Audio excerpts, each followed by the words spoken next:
Yo, top of the morning to the gambling community, to the gambling gang out there, man. Welcome in. This is the Cashed It with Chris NBA betting show slash podcast presented to you guys as always by the Basketball Forever Podcast Network. A lot of great podcasts going on over there. I always talk about it. Got to give my guys a shout out. Be sure to check out, all the different podcasts from Basketball Forever Podcast Network, man. It's a lot of different podcasts going on over there. We have a lot to discuss, but today I don't want to go through all the games. I don't want to jump into every single game. There's what, 8 games today. I don't want to take a deep dive into every single game. I want to go through a few of the games, just a few of the games, and look at those games with more detail. So, first game, well, as always, I enjoy doing my quick recap. Yesterday, if you follow my Twitter page, I gave out uh Friday we had a pretty good day. Saturday, pretty good day as well. Sunday was not the greatest, however. And it really started with the Indiana Pacers not just really looking like a shell of themselves against the Cleveland Cavaliers at home yesterday. I took them plus 4.5, didn't cash. Leaned under 227, that did cash. We also cashed on the under in the Orlando Magic and the Charlotte Hornets game. That also cashed. Also lean Magic as well. And I tweeted out all this. The Magic covered as well. But then towards the end of the day, like I said, the Pacers didn't show up at all at home as well. And you don't see the Cavs really playing that well on the road. The Cavs got, I think, their best win of the season on the road yesterday. So impressive win by them yesterday. Like I said, the Pacers just kind of wet the bed. The 76ers also wet the bed. I bet the 76ers twice yesterday. I doubled down on them. I thought that they would not only win the game by the 4.5, but in the fourth quarter when Joel Embiid specifically checked back in, I took them plus the 2.5 because when Embiid's on the floor versus when he's not, totally different team. I like the fate of the New York Knicks in that spot, specifically because they had lost the night before against the Clippers and that game had went to overtime. So looking through the trends, found some really, really strong trends to back the Philadelphia 76ers, who were, well rested, coming off a win, a beatdown to the San Antonio Spurs. But then you lay an egg at the Garden yesterday after already beating them in the Garden on Christmas and didn't even score 100 points. So and that was with, RJ Barrett not even being a part of their lineup. You lost to Evan Fournier last night. So tough loss there, but what can you do, man? You move forward. Good morning to the chat. What's up, Casey? Yesterday was bad for a lot of us, Mike. It won't just you, man. Casey said, I don't mess with the NBA on Sundays. Burn me too much in the past. That's actually a smart idea. That's actually not a bad idea at all. What's up to my guy, Courtney Zachariah?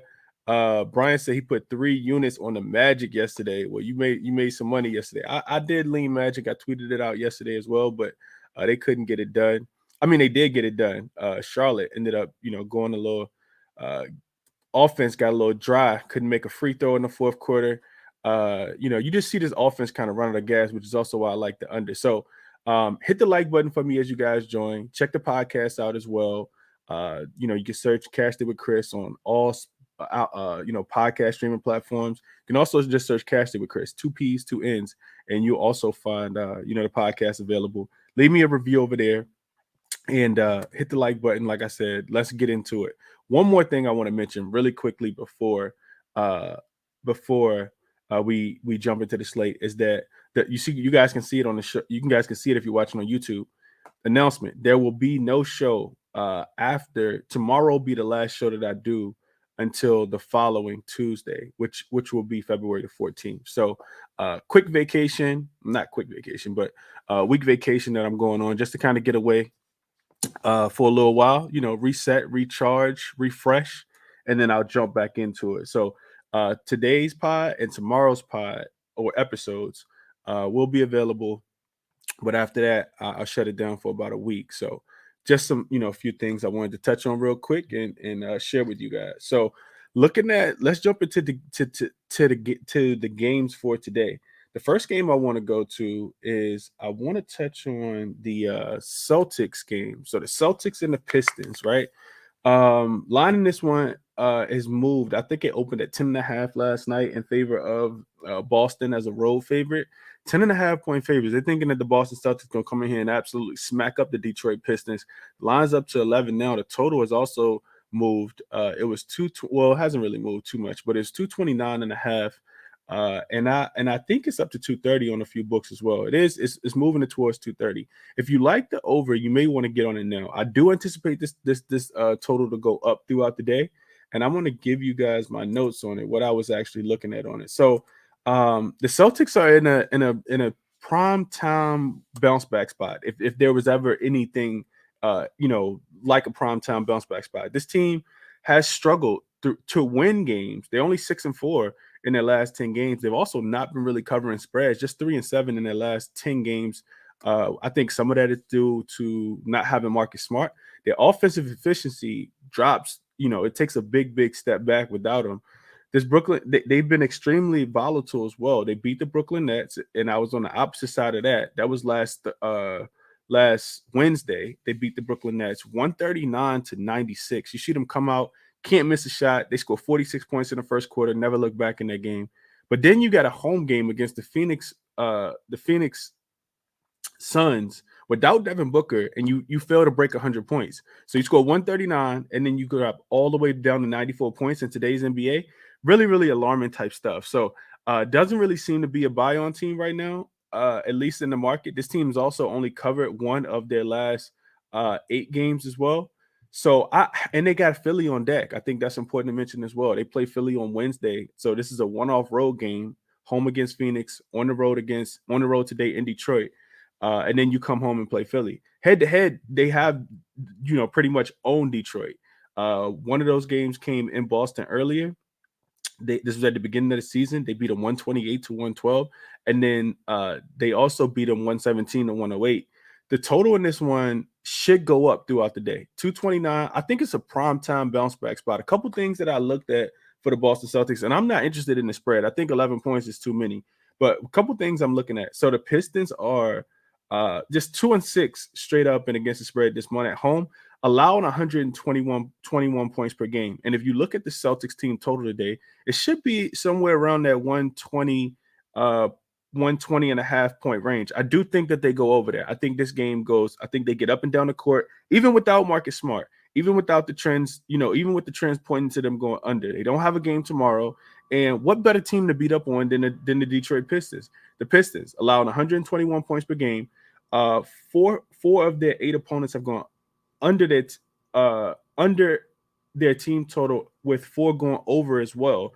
I think the Celtics bounce back here offensively. Like I said, team total should be about 120 and a half. Celtics are also coming off a home loss to the Phoenix Suns that I just touched on, and this will be their first road game versus the Pistons before they play host the Philadelphia 76ers on Wednesday, like I said. So one thing I looked at, I'll bring this up real quickly so you guys can see it. If you guys are watching on YouTube, one thing I looked at was, I'm going to just share my screen really quickly. So one thing I looked at last night when I was handicapping this game is that teams that have a 60% win percentage or better, in their previous points, are less than 100, because I said Celtics only scored 100. They scored only 94 points in their last game. And they had they were home favorite in their last game and they lost. And now they're a road favorite, and the line has them winning the game by 10 points or more.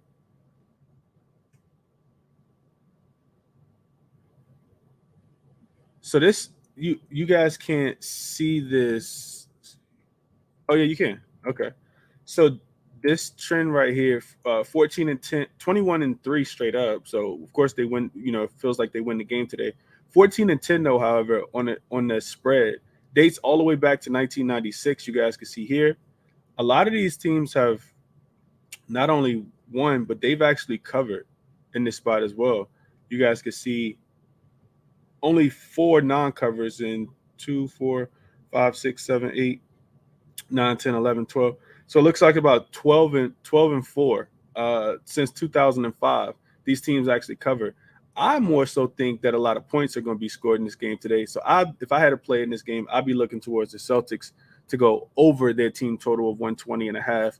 To me, it kind of feels like defensively they play well in the last game, so I look for an offensive explosion. Maybe I mean, it's the Pistons. You don't really need to lock in on the defensive end. The Celtics will have full squad today minus Marcus Smart. Everybody else, I think, is is going to be available for this team. Luke Kennard is questionable with an ankle injury, but everybody else is in. I think on the opposite side, Isaiah Stewart is listed as questionable, and Corey Joseph is also listed as questionable. Marvin Bagley III is still out, of course, but so that's the way I would look. I would look at the Celtics being able to get whatever they wanted on the offensive end, and I see some kind of regression to the mean of them being able to shoot the ball. So that's what I wanted to share with you guys there. Next game I want to talk about really quickly is the Spurs and the Bulls game. So we got to attack the low-hanging fruit, man. I think we absolutely have to go after the low-hanging fruit. And today, the low-hanging fruit happens to be the San Antonio Spurs and the Chicago Bulls. So we got to find a way to get on the Bulls that, to fade the Spurs. This team has been, just really, really bad recently. I think I got it in my notes that they were. So first, let's talk a little bit about the Bulls. This is their fourth straight home game and last game of a 4-game homestand. But it is important to mention that they do play the Memphis Grizzlies tomorrow. So all the team totals over that we want to take for the Chicago Bulls, to me, that puts it a tad bit on pause. You look at the two matchups for the Bulls. Neither one of these games are conference games, right? You got the Chicago Bulls coming in, and the Bulls are coming off a pretty good win on Saturday night against the Memphis Grizzlies. I'm sorry, the Portland Trailblazers, who came in there and actually played really, really well. Dame's been on fire lately, and they played tonight against the Bucks, but we're not going to touch on that game right now. So Bulls, fourth straight home game and last game of a homestand before they play in Memphis. The Spurs have lost 8 games in a row. I'm sorry, 8 of their last 9. I'm sorry, 8 games in a row. I'm reading my notes wrong. The Spurs have lost 8 games in a row and 9 of their last 10. 7 straight non-covers as well. Those games were actually at home. Now you go on the road, probably don't, look like a shell of yourself on the road more so than you did at home. Of those 8 losses as well, 6 of them have been by double digits, which is why we see such an inflated spread today. The Bulls shouldn't. I know the Bulls have been playing a little bit better, but this team still has a losing record. They're 25-27. I'm not laying 11 points with Chicago Bulls, but I can see why the spread is what it is, and it's because of what I just kind of talked about. For the Bulls, if you wanted to back them, it would make sense because Jeremy Sohan is already ruled out, along with Romeo Langford. Trey Jones and Kelvin Johnson are both listed as questionable for this game as well. So if those guys come in, I think you should move the point spread down back to about 10.5 to 10. But the Bulls are far superior over the San Antonio Spurs right now. So one thing I looked at to back the Bulls in this spot, and I'll share my screen again really quickly. Let's see.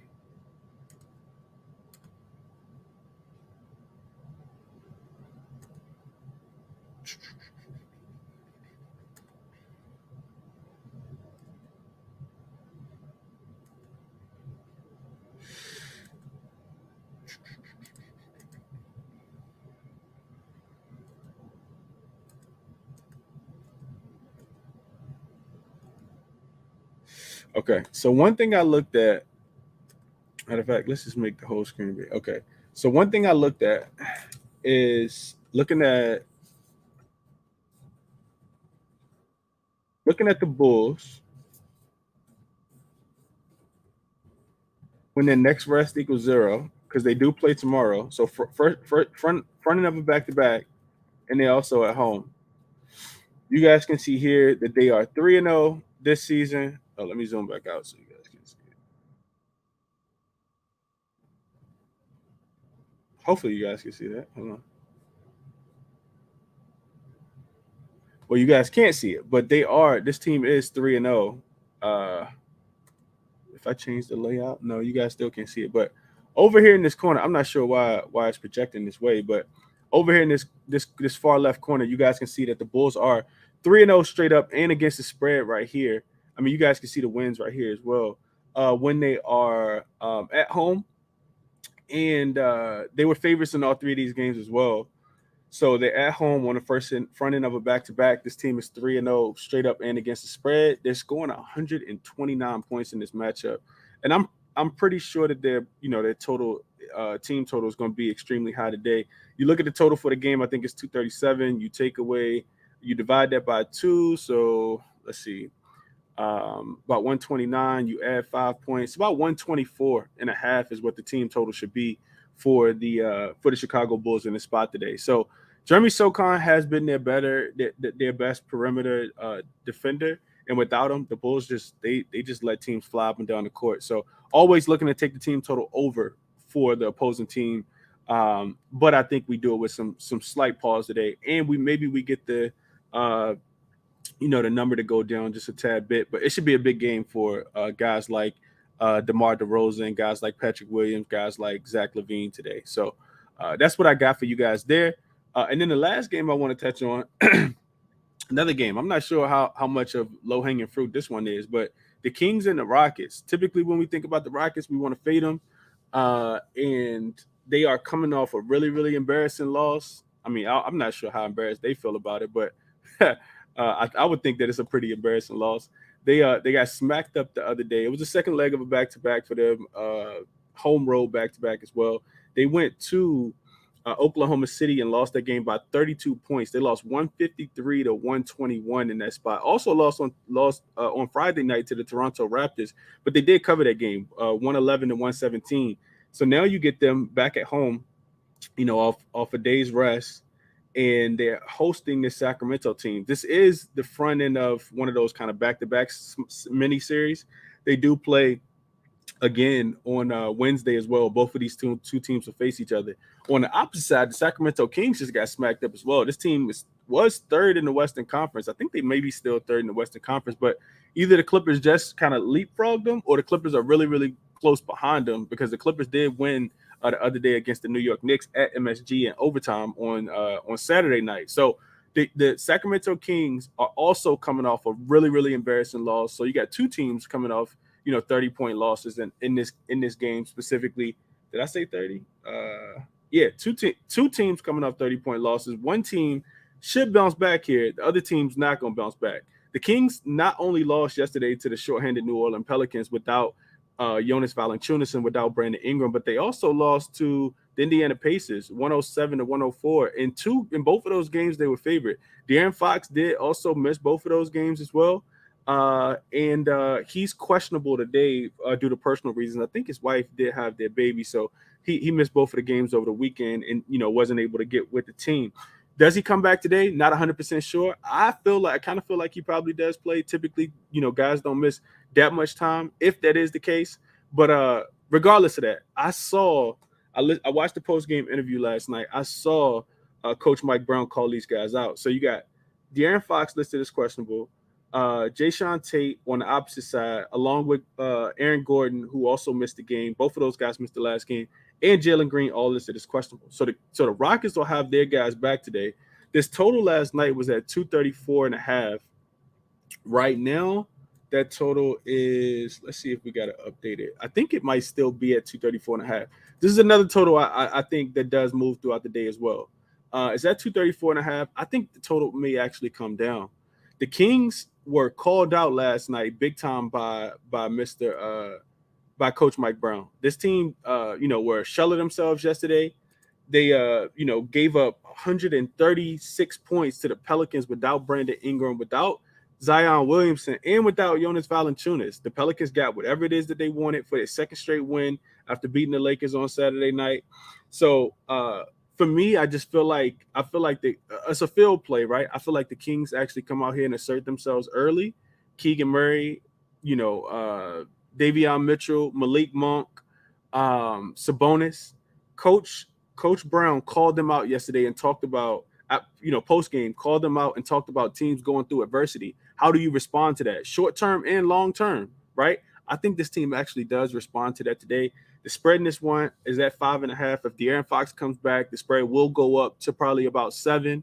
And I think the Kings have already beat the Houston Rockets twice this season. They beat them by 24 points on January the 13th, and they beat them by 22 points on January 11th. So back-to-back games in In Sacramento, smacked them up in both of those games. We're laying 9 and 9.5 in both of those spots. Both of those games also went over, but we know the Kings typically go under when they're on the road.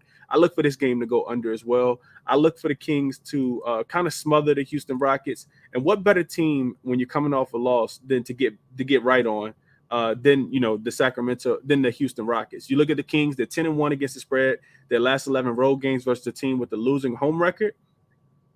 The under is also 6-1 in their last 7 after allowing 100 points or more in their previous game, and they gave up 136. So, like I said, I do like the under as well. A couple things that I wanted to share with you guys here, and then I'll get out of here. Is so I want to look at this is a trend that's actually been pretty cool. I'm gonna share my screen one more time and bring up a couple trends that I found for this game. So the first one being. Let's see. All right, share screen.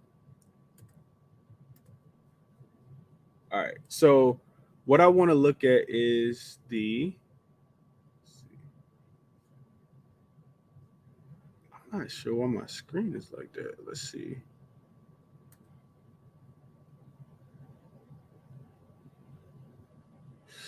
All right, so first thing I want to look at is I want to look at teams that were away favorites in their last game, and no, 2 games ago, and lost. And they were away favorites in their last game and lost as well. Their rest, they're on the second leg of a back-to-back. They're a road favorite again, and the line has them winning the game by 5 points or more.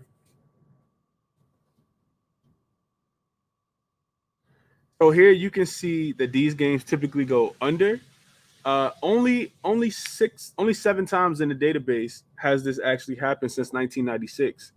And the query for this one is pretty simple. Teams that have lost 2 games in a row as a road favorite, uh, they're on the second leg of a back-to-back. They're a road favorite again, and they're projected to win the game by 5 points. What I'm looking at, and you guys can't see it, I'm not 100% sure why, but what I'm looking at is here. You guys can see this 16%. So it's an 83% trend to the under in this game today. You can see the unders right here. So every game has actually gone under besides this one, and this was back in December 1st, 2005. So what it says is that I think the Kings actually come out here and smother. I think they absolutely smother the Houston Rockets. The Houston Rockets get smacked up in the spot today.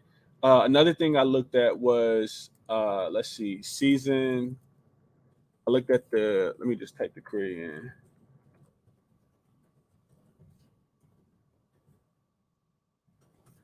This is the Kings after a road loss, where their next game is also on the road. So you guys can see that typically these games go under as well.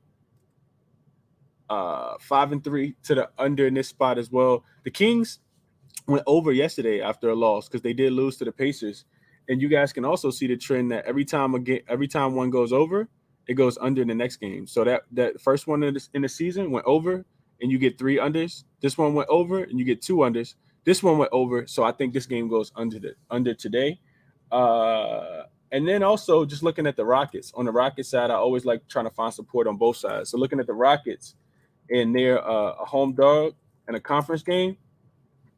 You guys can't see the numbers over here, but you can see this 35%, which is the fade of 64.5% or 64.3%. Says take the under in this game as well. This team is 9-5 to the under when they're a home dog in a conference game. So you guys can see the list of unders here. Only 2 overs in their last few games. So I like this game to go under as well. And those would be my top looks for today, man. If I had a real good play, I would take the Kings. I think a field play would be the Kings first quarter. The line that one probably come out 1.5, maybe even 2.5. I think the Kings start early today. I think they start early. They respond well to Coach Brown's message as well. So I'll be looking towards the under in that game. I would also be looking towards the Kings to cover that game. Let's see what I got in the chat before I get out of here. Took the day off. Glad I did. Yeah, you made a great choice. What's up with you? Let's get it today, Chris. Sacramento versus Houston. Sac got it. I think so. Donovan Mitchell had me pissed. I had him going over his points. He had 0 until the end of the second quarter.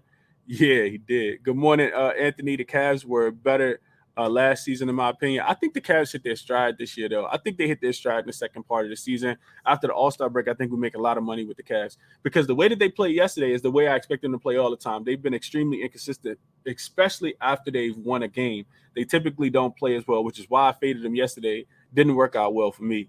Bulls should crush the Spurs. They never lay double digits. That's a fact. They absolutely should. I like this. I like the Spurs today. I mean, I like the Bulls today. Definitely like the Bulls. I just think that you get a better number if Che Jones is ruled in, and also Keldon Johnson is ruled in because they're both listed as questionable right now. DeRozan over 25.5 points look like money. He's averaging 35 minutes in blowouts, has 32, 40, and 33 points against the Spurs since joining the Bulls. I like it, Bissy. I appreciate you doing your homework, man. Hit the like button for me if you guys can as well. Appreciate you, KC. DeRozan was money last season. Wouldn't touch him this season, Steve said. Yeah, I like it. I like it. So just a quick recap, man. Quick recap of everything I talked about before I get up out of here. Celtics and Pistons. I'm looking at the Celtics to go over their team total. Should be 120.5. Probably, well, not probably, definitely one of my favorite looks of the day. I think that they do bounce back. I talked about that and gave an explanation for everybody that was here early. The Kings and the Rockets game. Also, looking for the Kings to bounce back in this spot against the Rockets. I think, we don't know for sure. I'm speculating, but I think De'Aaron Fox probably returns for this game. I think they absolutely crushed the Rockets tonight. I would look at them first quarter, first half in this spot as well. But I do think that they win the game, and I think that they win it pretty easily. Respond well to Coach Brown's message about adversity last night. And then the Spurs and the Bulls, man, I talked about it. Spurs team total over. Bulls team total over, or the Bulls on the spread is the way I'd be looking in this game. And we got a lot of other games to talk about as well, which is the perfect segue to the end of the show, man. 5:15 Eastern time. If you guys are new, join the Twitter Spaces. I'll be live on YouTube as well. The ChrisBeCappinn NBA show. Hit the like button for me if you guys can on the way out. Hopefully, what I dropped and presented to you guys, the information, all the knowledge is helpful for you guys today. I didn't cap any player props, but the one that I am looking at the most is Giannis. Giannis to go over his 48.5 points plus rebounds is probably my favorite prop look of the day. Going to Portland. Portland will be without Nurkic today. Eubanks is listed as questionable. They don't have many other big men. And Giannis absolutely thrives against teams that don't have big men. I think he goes crazy tonight. They're 4.5-point favorites. Really, really high total. First road game in quite a while as well. I think the total's like 237 points. So I look forward to Giannis going over his points prop today, points plus rebounds prop. I know it's high at 34.5, at 48.5, but I think that he gets all the rebounds. I think he gets all the points. They're going to have to build some kind of wall out there, maybe put a couple extra defenders to be able to stop Giannis today. So that would be my top prop look of the day. And I just shared my kind of, top looks of the day. Getting some of these low-hanging fruit, man. I don't see these teams playing well. These dogs playing well in these spots today, so I'm trying to find a way to fade them, man. Best of luck to you guys today on all your action. 28 minutes in the books. Like I said, hit the like button, share the show if you guys can as well. Back at 5:15 Eastern time, man. Best of luck to you guys today.